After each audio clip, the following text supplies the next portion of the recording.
Haven't you ever wondered what else is out there? There's wonders in this world beyond our wandering. I can feel it.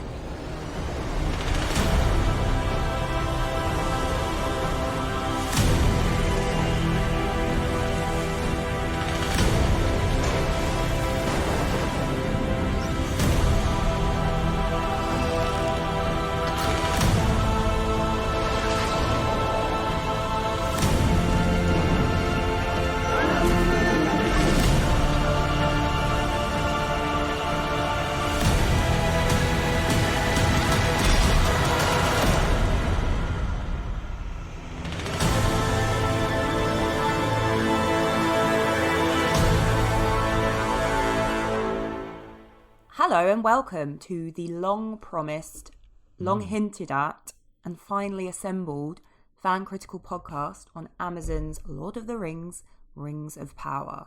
Now, this is actually our first foray into the celluloid world of Tolkien, which is not surprising because there hasn't actually been any Tolkien content created since this podcast came to be. So it shouldn't be a surprise, but yeah, it still feels a bit weird. So I'm your host today, Lucy. I'm not going to describe myself as a Tolkien head because, as we're going to discover, I haven't read all the appendices, but I do love the films. And I'm joined today by my trusty companion, John. Good, yeah, thanks. How are you, John? Yeah, I'm good. That's a lie. I got a splitting headache, but, this is a podcast. It's not, the doctor's surgery. It's not therapy. Yeah, look, I'm glad to be doing this with you. I'm pretty sure if Len would have been hosting this, he'd have been like, welcoming the orc from the depths of southeast London or something. So I'll take trusty companion. Okay, I mean the podcast fellowship has been rendered asunder, so it is just myself and you on this Saturday morning, but that's fine. It's funny, though, that you mention an intro describing you as an orc, because I'm not going to do that, but I did think, before we get into the meat of the podcast, we should cast everyone in the podcast as one of the races of Middle-earth. Yep. So, yes. What are your thoughts? So, I had you down, and I don't want you to get offended, I had you down as either like a dwarf or a man. 100%. Because 100% I feel a like dwarf. you could be a hydra. Yeah, I do think you're a dwarf. There's nothing wrong with being a dwarf. No, not height-wise either. I would say, No. I mean, look at Durin, for fuck's sake. It's just, he's just a hairy, ginger-bearded man, and it's, that's you like me, your red pretty meat. much. You like your ale. I wouldn't say you're massively materialistic, but I think you like the finer things in life. I do, like a yeah. dwarf. Mithril. So, yeah. Oh, don't spoil I it, have man. to say, of all the places that they've been, I mean, I would quite like hanging around in the little Khazad-dûm. Khazad-dûm, It looks yes. quite cosy. It does look nice, cozy. doesn't it? So yeah, you're happy as a dwarf, so that's good. I think Len is a man. I don't think there's that many levels to Len, to be honest. Yeah. Probably easily corruptible, but will attempt to do the right thing. There was one character that I thought was a bit like Len, and it was the guy that was just randomly trying to chat up Isildur's sister or whatever it was. Oh, yeah, I know who you mean. I think, is his name Kevin or something like that? I know it's something not really Kevin. shit, yeah. That's Len. We've passed Len. I think Gaz, I don't know, he'd probably get offended by this for some reason because he is becoming irrationally offended by comparisons to elves. But I get elf vibes from Gaz. Oh, he's a half-foot, come on. No, I don't think he's a half-foot at all. I think he's an elf. I just He's can messy see with hair. a bow and arrow. He's quite nimble of foot. He's quite fleet-footed. He speaks quite slowly. I When he think if he explains turned things, up as an elf, I'd be like, oh, fucking hell, like, where are the other ones? Are they on holiday? I think or... he gives... I mean, in this, they're not that tall. They're not like in Lord of the Rings. They're quite... Yeah, they're a bit rubbish, You yeah, know, fair enough. I mean, Celebrimbor looks like a bank manager. Like, they don't have that elongated look. I think Emma, is an elf, well read. I think she could be an elf warrior as well. Wow. And I think not warrior. yeah, well, I think she could get feisty if she needed to. and she could give you a lot of lore, which they all seem to do. And I think I'm a hobbit. You think you're a half-foot, do you? I never said half-foot. I'm a hobbit. Yeah, but we've not seen any of the hobbits yet. So I'm just talking about Middle-earth. I'm not specifically talking about this show. I think I love being at home. I love being cozy and just pottering around, eating lots of nice food, maybe go to the pub. Like, I just think life in the Shire really would suit me. Yeah. So I mean, everyone wants to think that they're like an elf or like the race of men. I'm definitely a hobbit. Yeah. Okay, so we've cleared that up. That's good. So Lord of the Rings. What are your Tolkien's work? As I say, we've not discussed anything that he's done book-wise or anything that's been made into films or TV before. What are your thoughts on Lord of the Rings? How did you first come to the world of Middle-earth? My elder brother absolutely loved the works of Tolkien, and every so often I'd see when I was very, very young, like just random like paperbacks, and I'd be like, who are these weird characters? And he used to read a lot of Terry Pratchett as well, so I'd kind of get the two mixed up. So he used to go on like The Hobbit was the best thing ever, and didn't really ever talk about Lord of the Rings. And I get the feeling that that's quite a popular opinion, actually. If you're going by the books, I think the dwarfs have quite a lot of character. Yes, I would agree with that. But for me, and this is you probably hate me for this actually, but I remember when the Fellowship of the Ring came out, and I hadn't read the books before the films, and I looked at it and I was like, oh, fuck off. Fucking Harry Potter, Lord of the Rings, all of this nerdy shit. Yeah, just, you were too cool. Who cares? Yeah, put the Matrix back on. And I watched the first hour of the Fellowship, and I was like, oh god, this is so boring. Yeah. And then about midway through, it got me, and I was like, oh, actually, this is quite good. And by the end, I was like, that was brilliant. And then I remember going to the cinema to watch the second one, The Two Towers, and that is genuinely up there with like the best films I think I've seen, or certainly in terms of what my expectations were going in. Yeah. That kind of just blew me away. Yeah. So I certainly wouldn't describe myself as someone that's like, as you've alluded to with yourself. I wouldn't go back and read every single book that's attached to Middle Earth, let's say. No. But in terms of if we're talking about films, that Lord of the Rings trilogy, I think is probably, I would say it's quite difficult to name a trilogy that's as consistently as good as that Lord of the Rings trilogy. You know, I mean, look, it's completely different genres, but you know, the Godfather is like 5 bloob, 3 bloob, if that. The Lord of the Rings films go the other way in that, I mean, arguably, some would say that the second one is the best one, and I probably think Two Towers is the best one. But they're all pretty solid 4 or 5 bloobs, I would say. Yeah. So I mean, I agree with basically all your sentiments there. I remember reading The Hobbit as a child, and there was a like Hobbit Gandalf themed restaurant around the corner from me growing up called Brandy Bucks, and I had no idea it was related to Lord of the Rings. It was just like a wizardy, mystical place you could go and eat a burger. And then the films came out, and I remember seeing The Fellowship of the Ring in the cinema. And at first, I had the feeling at the end, I was like, they're not at Mordor. They're not even there yet. Like, that's taken 3 hours. So I was a bit like, what? And then watched it again, I think, with my family, and sort of realised just how good it is. And it became like a very important film to me. It's probably one of my favourite films, I think, Fellowship. Yeah. That one means the most to me out of all of them. But I do remember me and Charlie, friend of the pod, we used to queue on the day that those films were released to be the first ones to go in the cinema. Bear in it's not like there was massive demand, like you'll never get a ticket if you don't leave school early to go and queue. Proper fucking geeks. Yeah. And I do remember, like you say, like Fellowship built up a lot of anticipation, and then seeing the Two Towers, I think at the time I was like, yeah, this is it. This is the best one. But I look back now and I think Fellowship is my favourite, and I think it's very special.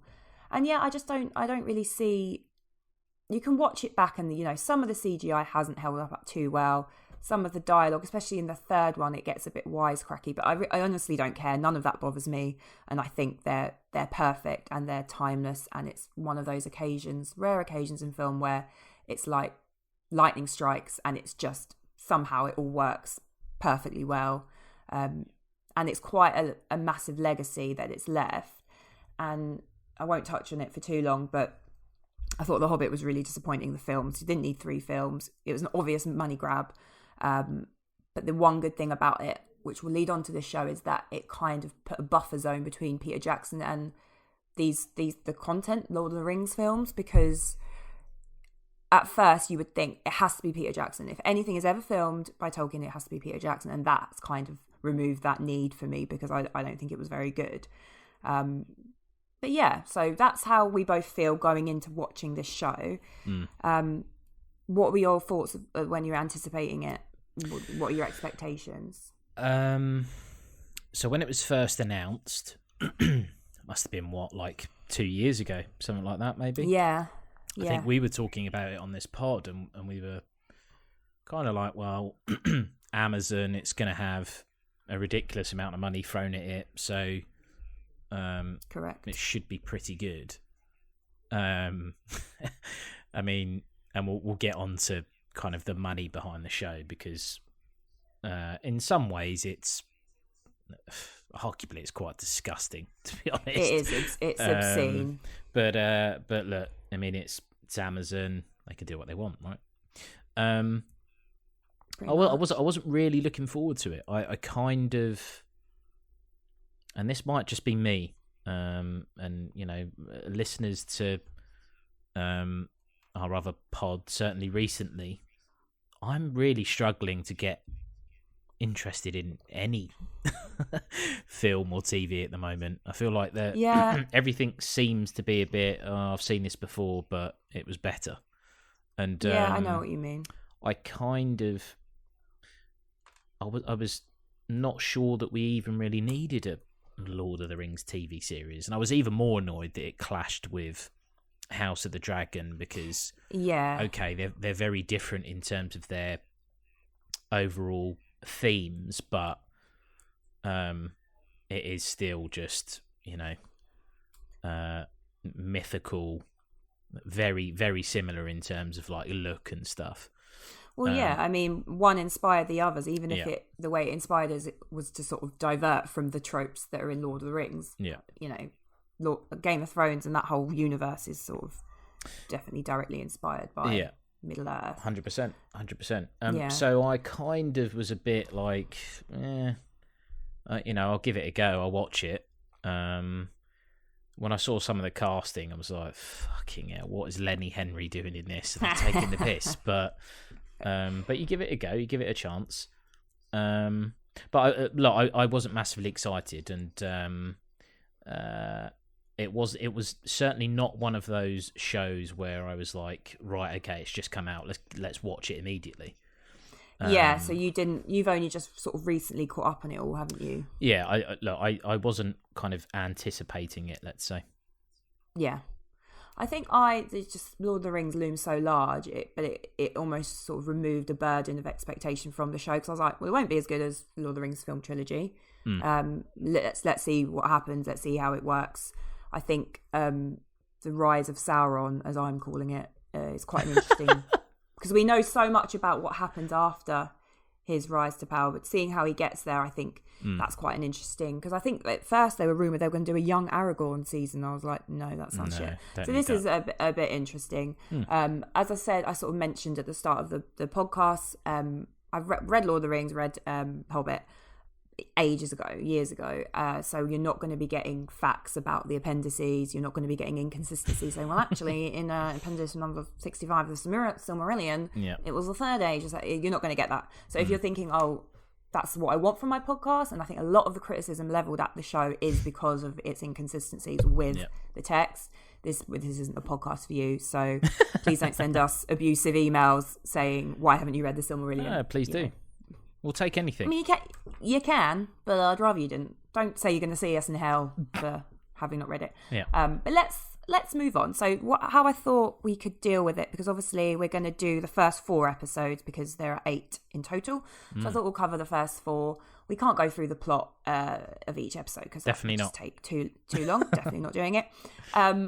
So I thought we would just discuss each of the plot lines and how we felt about them. Were they good? Were they bad? What could improve? What we enjoyed? And as is tradition, I think Blueberry at first. So this first half, I am going to go first. Go for it. And it's weird because, John, when I'm not going to mention House of the Dragon while first we Amy there. Discuss this. Yeah, John. But what you said something in our last episode of House of the Dragon where you said you feel that you could give every episode 4, but still give the series as a whole 3. And I'm going to kind of reverse that a bit with this. I think the first half of this season, I'm going to give 3 blueberries. But I feel like it could pick up to the point where I would give the whole season 4. It's funny, my brother came around last night and we watched the 5th episode, which I'm not going to touch on in this, but I said like, oh, how are you enjoying the show? And he said, oh, I'm really enjoying it and I'm looking forward to seeing what's going to happen next. But I don't think it's very good. I was like, I kind of agree with you in a weird way. Like, I'm really actually quite enjoying it is slow. It's quite a glacial pace that it goes at. But I'm just enjoying being in this world. And, some of the dialogue is not so good and they should have maybe invested a bit more in the screenwriting and some of the background actors also. But there's something about it that is just sort of quite transporting. I'm just like, I just like watching it, and I don't even notice how long the episodes are. I just like being back in Middle Earth. But because of the fact that we're at episode 4, nothing has really happened, and I am going to need the action to kick on. I would give the season as a whole so far 3 blueberries, but there's a lot of room to improve, and I think it. I hope it does, and I think it can. Yeah, no, that makes a lot of sense. I think I'm going to surprise you a little bit here, actually, because 0 blue. Yeah, imagine. A lot of what you've said, and I'm going to caveat this by saying that this is extremely difficult to score. It is, yeah. Because it's... Again, I'm not going to constantly reference old, 90s TV shows, but when you grow up on, fucking Quantum Leap and shit like that, which has just had a reboot, by the way, so go and watch that. But it doesn't have Scott Bakula, though, in it. No. So don't watch it. No. And not Ziggy either, because he's dead, isn't he? So rest in peace. I'm not digging out Ziggy on the Lord of the Rings pod. The look of this show is just outrageous. There are literally scenes where I just pause and I'm like, this is not even CGI. It's real. Oh, yeah. It's an actual massive set. Jaw-dropping, some of it. It's phenomenal. It looks better than most films. In fact, it probably looks better than all films. Yeah, it's just stunning, just so good. And some of these shots, especially in the first episode, they're just like throwaway shots of an explosion of light and the boats on the Sea of the Elves going to the Valar, and it's like, how much does that cost for just a shot? It's incredible. Yeah, I mean, the whole show costs like $500 million or something. Which is outrageous. It shouldn't be allowed. But at least it looks good for it. It does look good for it. Yeah.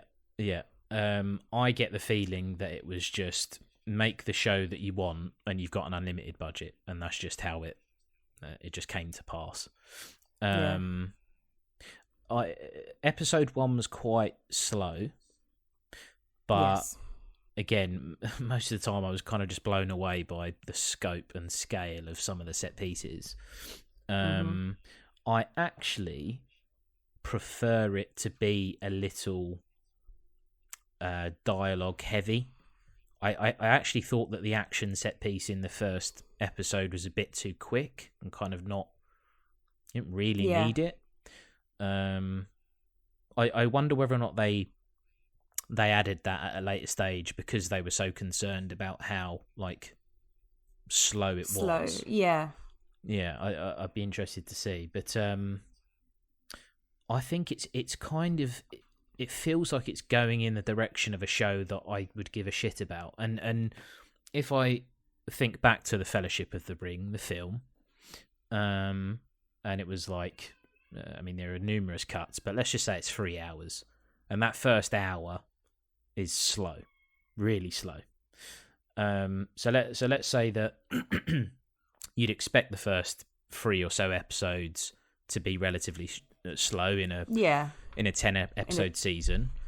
If the middle part of this season is where it starts to create a little bit of okay, this is where I see where it's going, and then the latter half of the season is a crossover of these stories leading up to, you know, a big crescendo, and then obviously a cliffhanger going into season 2, then I feel like this show could go in the direction of a 5 bloob.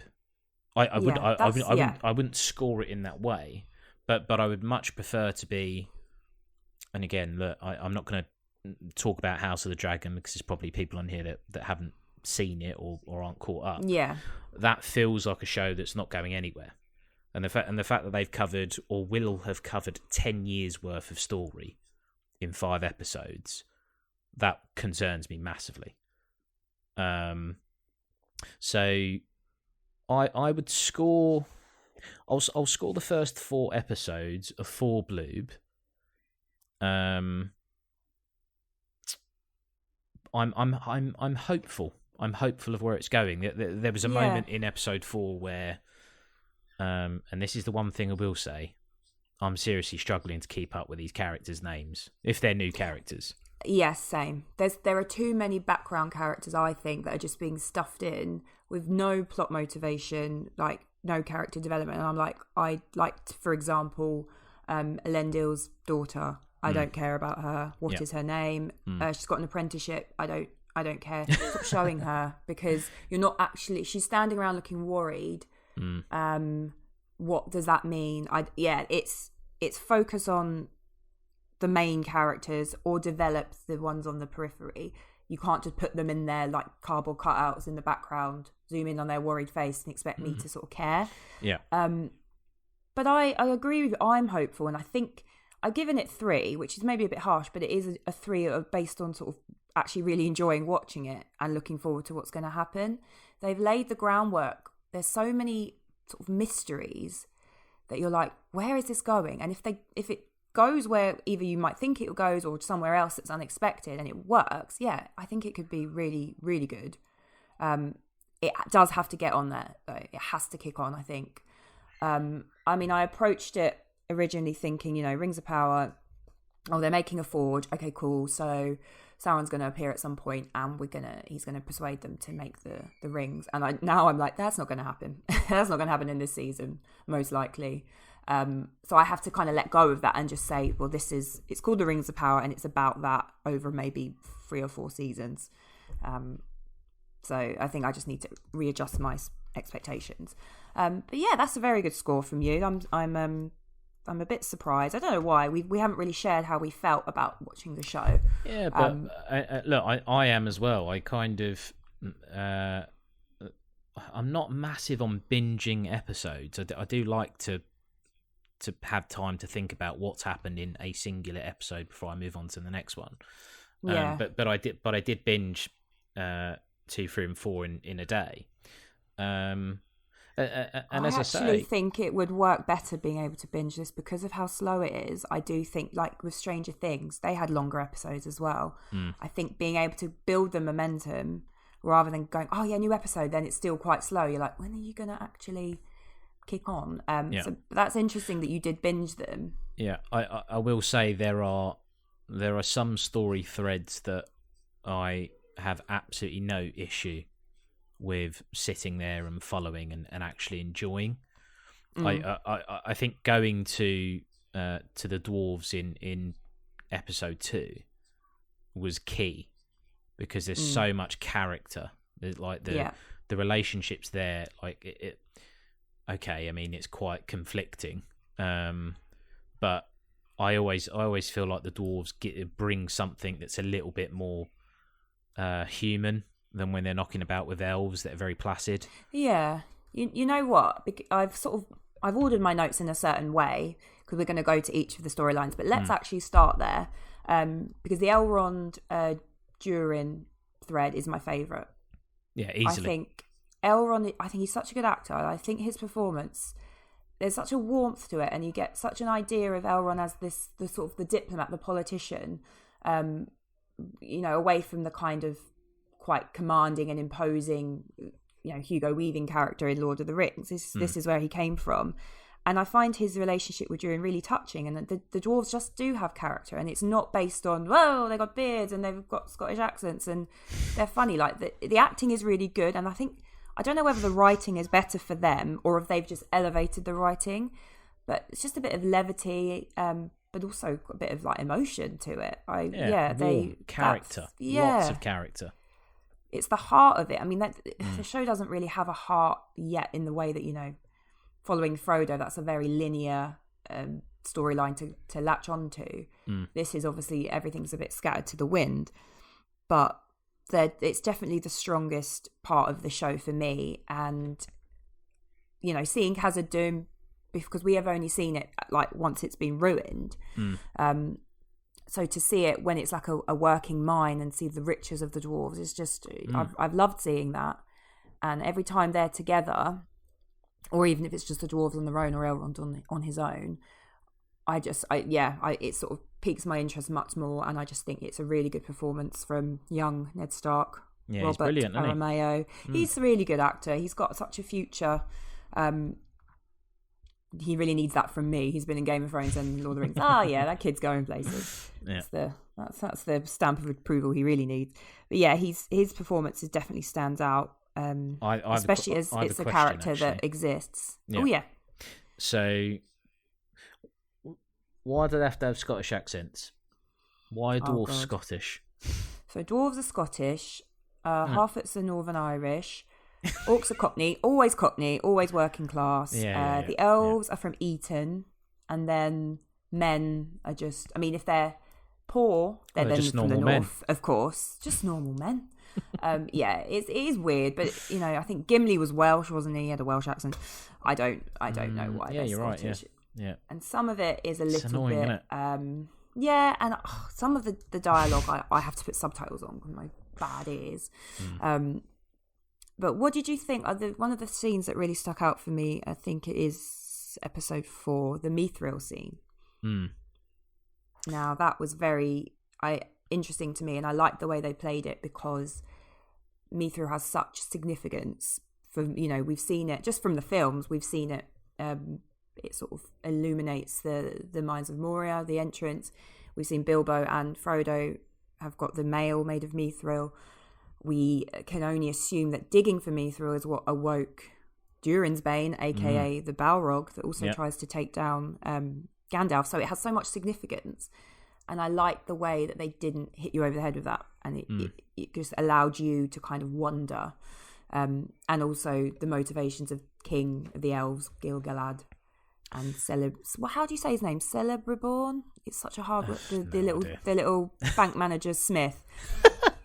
Their motivations in sending Elrond now seem called into question. But yeah, I really like that scene. Yeah, and look, I certainly couldn't recall where Mithril had come from in my mind. I couldn't remember.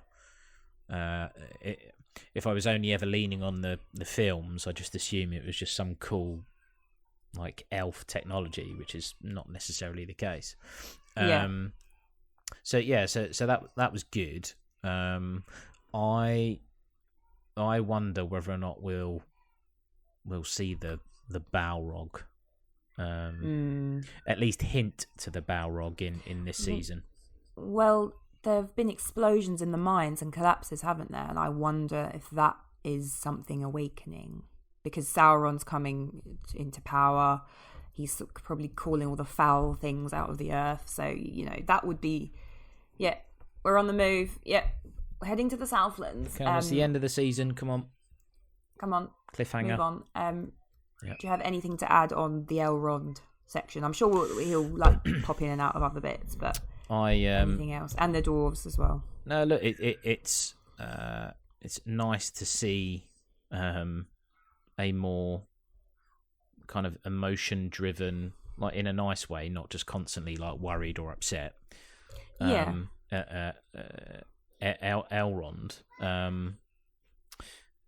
That's not to dig out Hugo Weaving. He's playing a very different character where the world's about to fucking explode. So it's like, okay, I understand why he's stressed out. Definitely. So it's quite. So Elrond, the younger years. I'm enjoying seeing his interactions and his genuine kind of like warmth. With Durin. There's a real charm and a real sort of. You can see their companionship, and I think that does hit one of Tolkien's themes of sort of the friendship between these races that is necessary to overcome evil, and it is shown there without it being too like on the nose. I think him sort of calling him out for not coming to his wedding, I'm like, okay, you're still angry about that, but I guess. Well, I mean, rightfully so. He's had 2 kids and got married, and he's just turned up and he's like, "Oh, can you do me a favour?" I'm like, "Fucking hell, mate! What are you doing for 20 years?" But it is quite interesting to, I guess, get Elrond's naivety in that situation where it's like 20 years for him is nothing. Really. Yeah, it's like a week. Yeah. So that was good. No, I'm very much enjoying that story thread. Yes. I guess look, maybe we'll cover our least favourite next. I don't know. Well, what's your least favourite, and we can talk about it. I don't know if I have a least favourite. What's your least favourite, and we can talk about it. I would probably say the Harfoot. Okay. Don't have much to say about them, to be honest. It's more the stranger. Yeah, I mean, well, that's the thing. I mean, if he wasn't there, I'd be like, can we just skip this whole thing, please? But this obsession with figuring out who he is, and I've seen like differing opinions of. I think Len said he was Sauron, didn't he? Or Len said he's definitely Sauron. Yeah, Len said he's definitely Sauron. And again, like, I've not seen episode 5, so it could be a big reveal. But it doesn't really make any sense. I mean, as I've said, I haven't read the appendices, but I have done a bit of research because, I'm not a hack. And Sauron returns after the war, after Morgoth is vanquished. He does return to Middle-earth in a pleasing guise to sort of seduce the elves into making the rings. This guy doesn't look very seductive to me, so I think he's more likely to be a wizard. Probably not Gandalf, but be interesting if he was Saruman. That would be good, wouldn't it? It would be interesting because obviously Saruman is only bad towards the end of the start of Lord of the Rings, but the Third Age. He's a wizard. He's a white wizard. He's wise and he's good, and he's around all the trees and the wildlife. He's a good guy. But it could be that because Gandalf is sent to Earth, he's like the same sort of race as Sauron. Actually, he's sent to Earth when Sauron returns and rises as a protector. So I wonder if this is basically a different sort of wizard that's the same as happened. Sauron's rising. Get thee to the Earth in a comment. But yeah, I mean, I don't mind the Harfoots. I actually think Nori, played by Markella Kavanagh, I think she's quite a strong presence. She's quite engaging.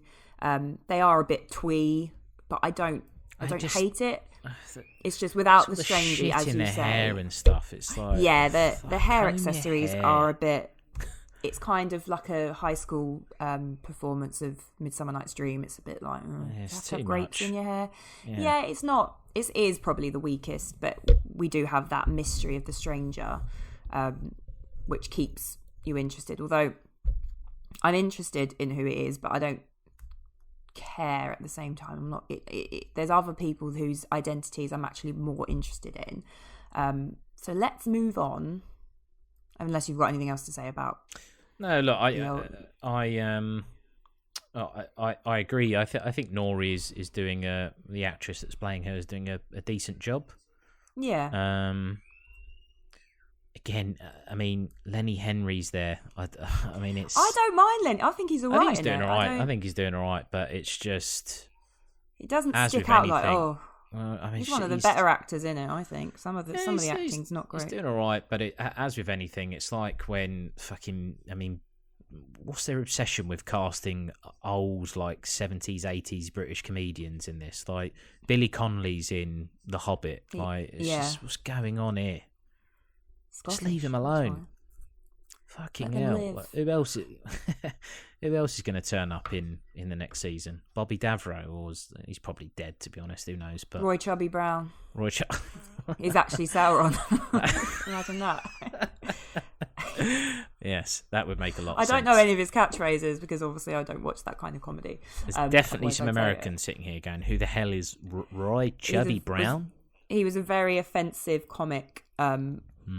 So, yeah, I don't think he'll be turning up.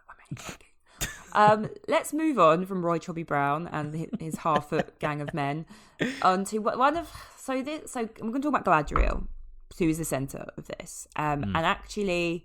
probably her storyline I have the most problems with, even though I'm enjoying it. I think because obviously Galadriel encompasses the Númenor storyline as well. What did you think of the opening with the boats and her being bullied and her brother saying some nonsense about water?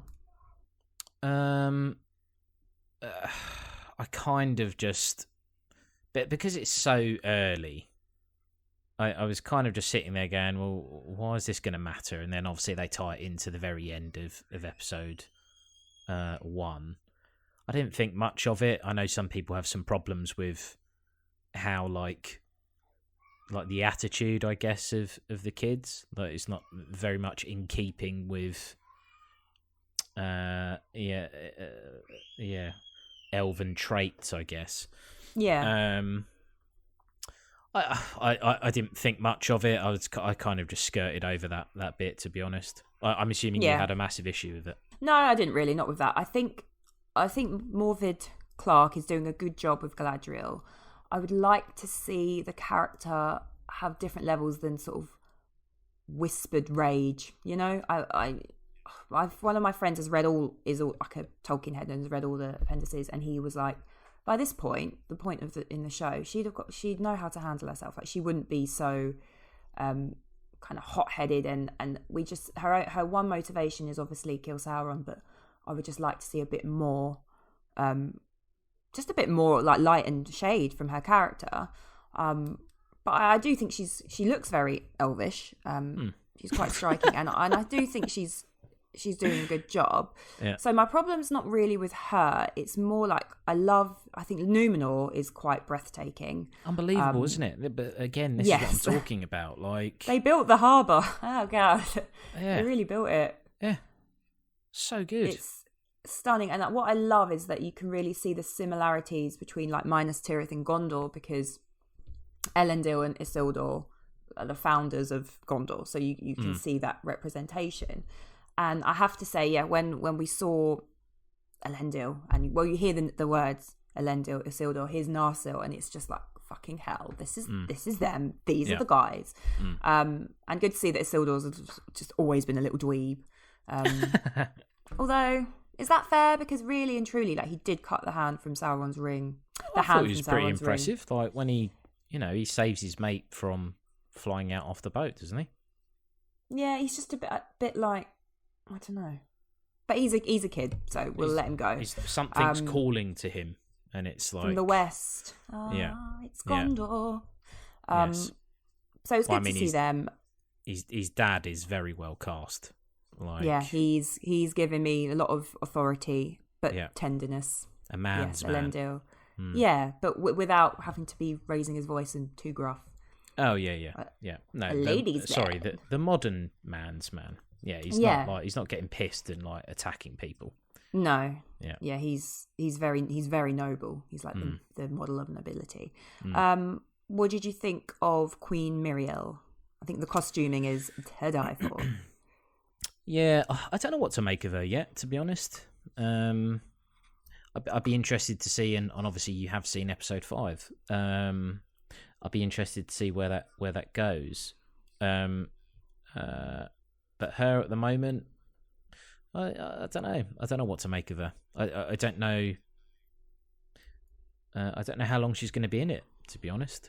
Like, yeah, she's just scared because the coming of the elf is foretells the ruin of Númenor. That's the prophecy, and the Great Wave. But it seems like by the end of episode 4, she has rallied and she is on the side of Galadriel. But something my brother sort of pointed out last night. How does Galadriel's like Sauron's still out there, but how she doesn't actually know what's happening in the Southlands, does she really? No. So she's like, let's all go there. It's like you don't actually know what you're going to find when you get to Middle Earth, which I find a bit weird. No, but I guess that's the only kind of lead that she's got at this point. So, and they've painted her as being like obsessive, somewhat kind of reckless, I guess. Yeah, she definitely is. Yeah, which is fine. Like, if you're going to be, I mean, she arguably the lead of the show.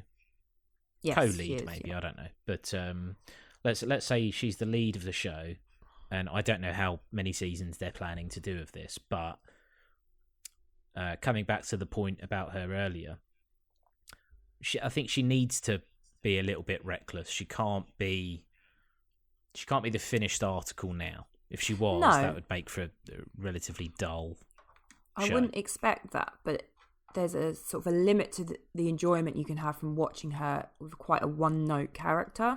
I actually think she deserves more.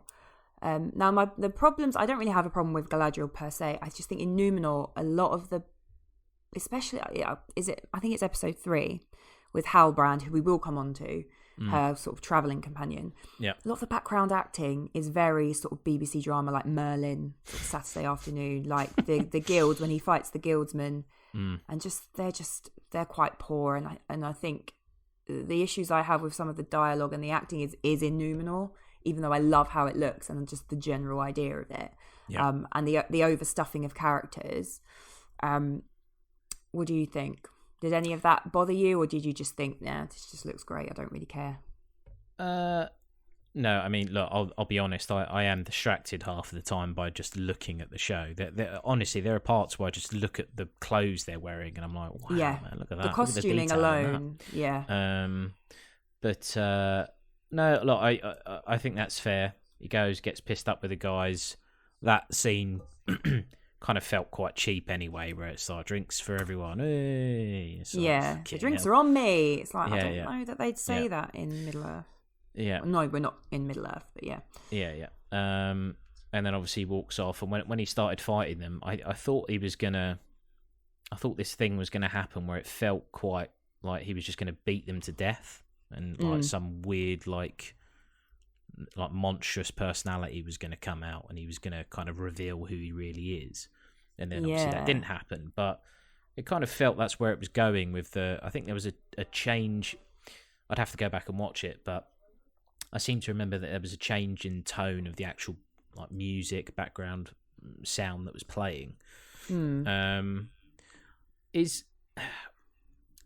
mean, this kind of feels like the right segue, but I mean, Halbrand, like, yeah, I definitely want to talk about him. Is he who Galadriel thinks he is? Okay, so I think when they first sort of introduced the notion of him being the king of his people, I just thought, what another Aragorn ham-fisted parallel. You know, we had that in The Hobbit with Thorin being the true king. And I just thought, this is not doing this again. But I guess it made sense in The Hobbit. I mean, one, because that's just... it is in the book, so... Yeah. But also, it's like... I mean, he was literally on the battlefield with his dad and granddad, so it's like, that's fine. But this kind of rogue wanderer that's running away from his destiny. I think that I'm paraphrasing a little bit, but that's kind of what Galadriel said. Yeah, it's like Dire Aragorn. That's what they're calling him online. However, having done a little bit of the old internet sleuthing, I came across a theory which, I mean, some people think he's Sauron, which I don't subscribe to that theory at all. Do you? I wouldn't be surprised if he was. Okay, cool. But what I have read is that yes, he is the king of this sort of bloodline in the Southlands where he escaped from, and he's going to become the Witch King of Angmar, the leader of the Nazgul. So she will help him regain his throne, and then his people will fall to Sauron, and he will become corrupted by the power of the ring that he's given, and he will end up being that guy on that dragon. What do you think? I love that. And that really inverts the Aragorn narrative, because, yes, he is the king. That doesn't necessarily mean he's going to be a good guy. It doesn't mean he will be incorruptible. And now, in my mind, that's what's going to happen, and I think it's great. But it's not necessarily going to happen, but I think that would be a really good... I mean, I don't know how the timelines match up, but he's not a real character. He doesn't exist in the text. Yeah, I mean, it would certainly kind of add weight to... If we think about the scenes of Galadriel turning down the ring, yes, I guess the thought of her having a companion that kind of goes to the dark side. Yeah. I mean, I hate to use that phrasing. That's a different trilogy. That is a different trilogy. Depending on how good their relationship is, the journey that they go on, if that was to happen in like a 3-season arc, I think that'd be quite cool. Yeah. So I like it. I don't like the idea that, I mean, if he is just an Aragorn ripoff, because he is, I mean, he's a completely new character written for the show. Yeah. Then that's just lazy, isn't it? It is lazy, and it's, we don't at this point. We don't need to see the men of the South united under a banner. Like, that's not really that interesting when we know what's to come with the war with Sauron. So yeah, that's something to keep in mind, and that's how I'm now watching the rest of the show, with the inclination that he's going to end up being, maybe even not the Witch King of Angmar, but he will be one of the ring wraiths. He will be given one of these rings as a king. Corrupted. Yeah, and I think that would be really, really interesting, because he's definitely being portrayed as a character that's not like... Because I think Lord of the Rings is very black or white. That you have Boromir who gets tempted, but it's good at versus evil. There's not really any grey shade. So it'd be good to have a character that you actually do see become corrupted. Yeah, and look, I mean, the the whole point of these, I mean, the show is called The Rings of Power. So to eventually get to a point where you see how corrupted all of these men and elves and dwarves or whatever, how corrupted they get, would make a lot of sense. And it would be enjoyable. It will land better if it's characters that you've learned to love over, seasons. Yeah. So I really actually do hope that's the direction it's going, or in some way he becomes corrupted by Sauron. It doesn't need to become the Witch King, but that would be very interesting. Anything further to add on Galadriel and Númenor? No. I mean, I was going to say that I think she looks incredible. Yeah. But I don't want it to come across as... No, but she does. She glows. I think the hair's really working. I love the armour, giving Joan of Arc vibes. Yeah. I do like her. There's a lot of backlash against her because, I don't know, it's like she doesn't look like an elf. It's like, what? Yes, she does. She's got very elven features, in my opinion. I do think we need to take the character up a notch and just see. And I don't mean like give her a love interest. Like I would hate that, but just. Well, there was that bit with Halbrand, wasn't there? Where it was like, I know that was poor. That bit. It might be going that way, but I hope not. I know, but fucking hell. I mean, all right, they've been shipwrecked, and then like a day later, good scene, or whatever actually. it was. No, I know. But when they're in the palace and it's like, oh, are they going to kiss here? And it's like, oh no, he's just taking a sword. I'm like, what's going on here? Delete that. That's not flirting. Yeah. Okay, going to move on. Is this the final? Yeah, I think this is the final plot, and it kind of goes in quite nicely to the idea of Halbrand. Thea Walcott on the wing, like you say, and we're going to Tirahad, which is in the Southlands. We join a healer called Bronwyn and her daft son Theo, and a very dashing elf fucking annoying, isn't he? Arendir. Yeah, but in the way that teenage boys are. No offense to teenage boys, but I get it. I think he's a bit hapless, and like if he was really brave and valiant, I would not believe it. No, that's fair. What do you think of this? Because it encompasses obviously the kind of discovery of doings afoot in the Southlands. You know, the udders, the leaking black shit, and that was disgusting. Mm-hmm. So I have to say, write that down. That's disgusting. I mean, when he's milking the cow and it's black goo that's coming out, that is fucking horrible. I don't know whose idea that was, but I guess well done. But I was not happy with that. You know, I'm not having any milk from that cow. That's all I'm saying. You might as well just kill it, honestly. Lactose intolerant from now on, because that's fucking rancid. oil that's coming out of it. What's the name of the elf? Arondir. Arondir. Mm-hmm. He's pretty good, isn't he? He's. I like him. I tell you what I like about him. And in some ways, it's kind of like, how fucking good is Legolas? Why is he like invincible? Oh yeah. I quite like the fact that he's vulnerable. Yeah. Because he investigates the fact that the villagers are sort of being ransacked or just disappearing.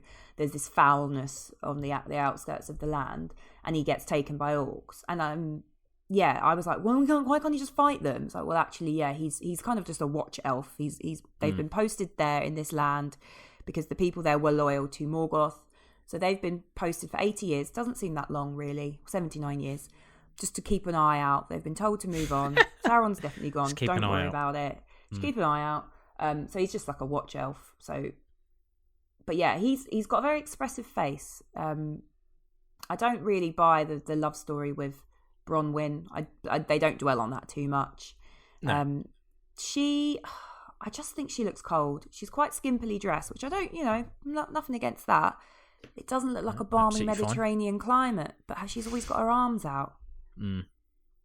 Takes me out of the action. Humid. Looks cold.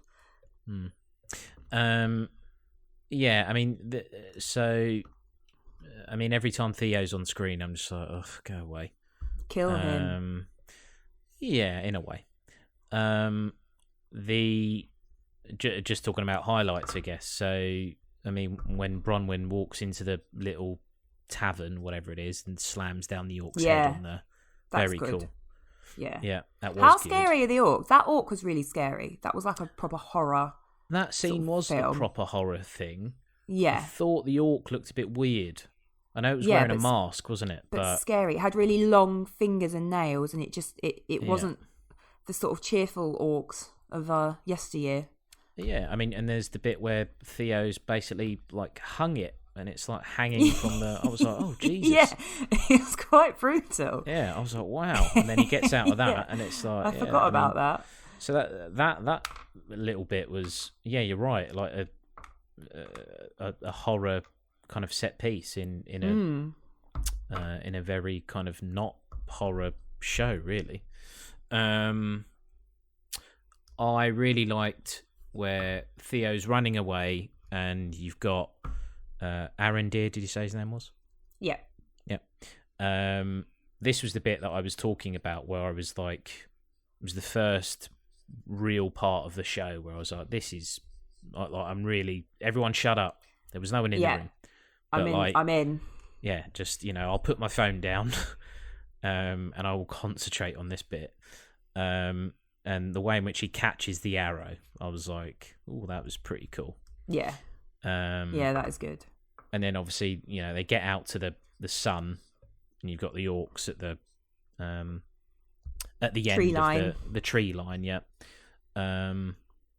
Yeah, that I really enjoyed that scene. I was kind of like, right, this is what I'm talking about in terms of building up to something that eventually in like episode 8, let's say, where we start to see some of these characters cross over.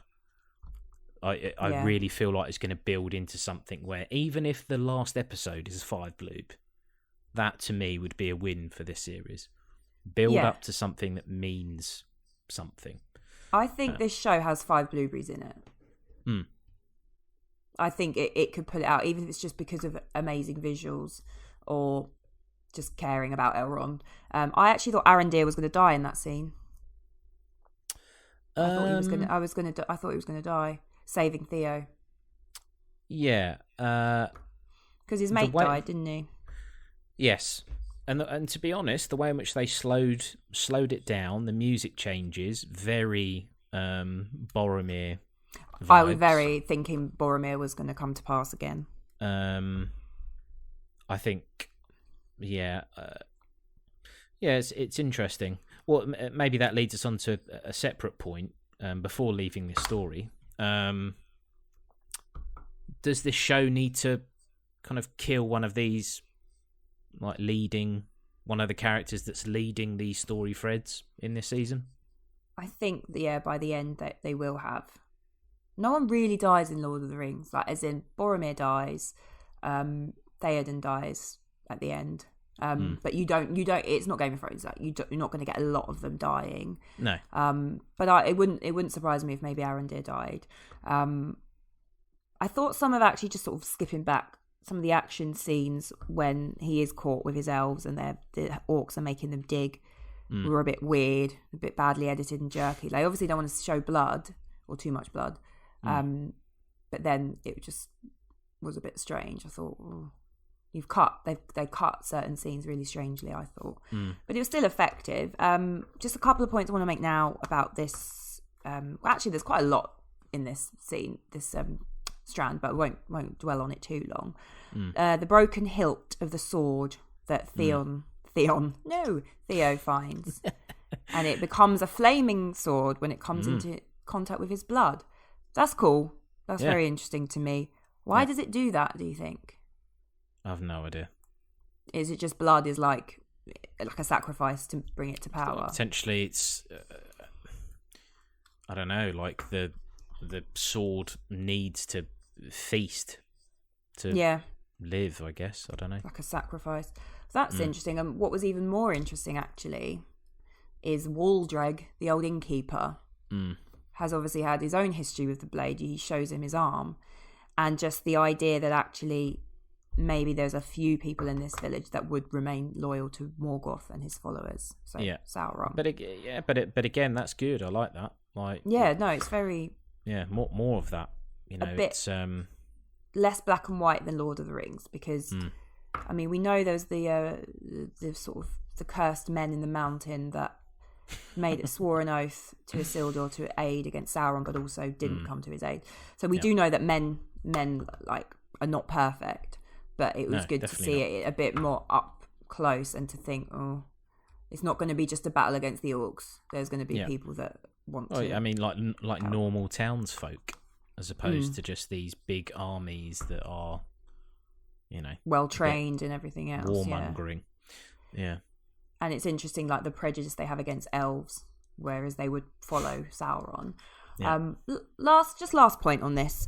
We see Benjen Stark, Uncle Benjen, as a sort of disfigured elf named Adar, which is sort of the orc for father, I believe, or Elvish.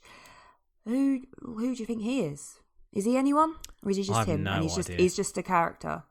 Yeah. See, I'm like, who could that be? When it's like they're just them. But quite an interesting little introduction that there is this ruined elf wandering around with the orcs. A dark elf, if you will. Yes, he could be a dark elf. No idea. But I'm a big fan of introducing. Well, here's the thing: are we even convinced that he's definitely a bad guy? What makes you say that? Because he's an elf. Well, he gives me Loki vibes, to be honest. Kind of like the anti-hero sort of thing. That's just the hair. Yeah, that's just the hair. And the cheekbones. And the cheekbones. And the fact that it is Loki. Okay. I don't know. Like, I hope he isn't. I hope he is just like a standard villain. Because he comes across as... he's articulate. The way in which he sends him away, it's like... I like the fact that there are potentially villains that are slightly more interesting than just, well, yeah, cut his head off and punch his face. Like, fucking hell, chill out, mate. I'll go round the tree. It's easier. Yeah. So I'm interested to see who he is, but I would not be surprised if he turns out to be some sort of like, playing both sides kind of thing. Yeah, or he's been captured, but actually he's working for the good of Middle Earth. Interesting. Hadn't thought of that. I'm going to watch out for that in the subsequent episodes. Okay, is there anything else that we haven't discussed that you thought, I actually want to talk about this or that? No. I guess I'll just to caveat it, as I said before, I wasn't massively kind of into the idea of this series, even less so when it just suddenly was like, it's out, like the first episode's tonight. But I will say, I before we go on to the rest of the season in our next pod, I have high hopes. I have high hopes. I'm enjoying watching it, even if I can see the problems, and I appreciate it in a way. So I have high hopes, and I want them to be fulfilled. Yeah. Right. Couple of questions just for the rest of the season. Do you think we've already seen Sauron? Do you think he's hiding in plain sight? And we know him already? He definitely could be. Okay. So we're not sure. This kind of lends to the whole Halbrand thing. Like, there's quite a lot of people that think he's already in Numenor. Yes, yeah, I've seen that. Which would make sense, I guess. I don't want to dwell on it too much.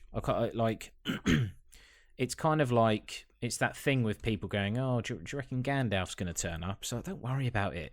Just watch it. Just focus on the people that you're watching right now. I think it's just interesting because we know he does come to the elves, and I'm just thinking, he's got to come in at some point. And I think now if they introduce someone, we'd be like, well, that's obviously Sauron, isn't it? Like if we're suddenly halfway through. Okay. Do you think that we're going to see the rings get forged in this season, or do you think that's just going to be the build up for the next one? I think if we do, it will literally be like the last 5 minutes of the last scene. Yeah, and it will be some kind of like, the music will be fairly triumphant, and then it will quickly turn to doom, and and then it'll end. Interesting. Well, I'm very much looking forward to seeing how it all plays out. Well, thank you, John. I've enjoyed discussing with you. And listeners at home, I would really be interested in your feedback, what your theories are. Book readers as well, if you can sort of point out anything that we've said that is like, well, actually in the books, as long as it's done in a polite and sort of professional manner, I don't mind. So if you do want to email us any of our theories, you can do so at fancriticalpodcast@gmail.com. You can tweet us at fancriticalpod, or if you're on Instagram, leave us a comment at fan_critical. We love hearing from you, and I think there's so many theories and ideas around this, and it's so intriguing, I think, because there is so many answers that we don't have. it would be a good one to discuss. And we'll be back, I guess, in about 4 weeks or so to discuss like the hopefully a few more of us. But if it's just us, I don't mind. Yeah. 2 companions. Well, yeah. Thank you, everyone, for listening. And thank you, John. And we'll see you soon. Cheers. Bye-bye. Bye.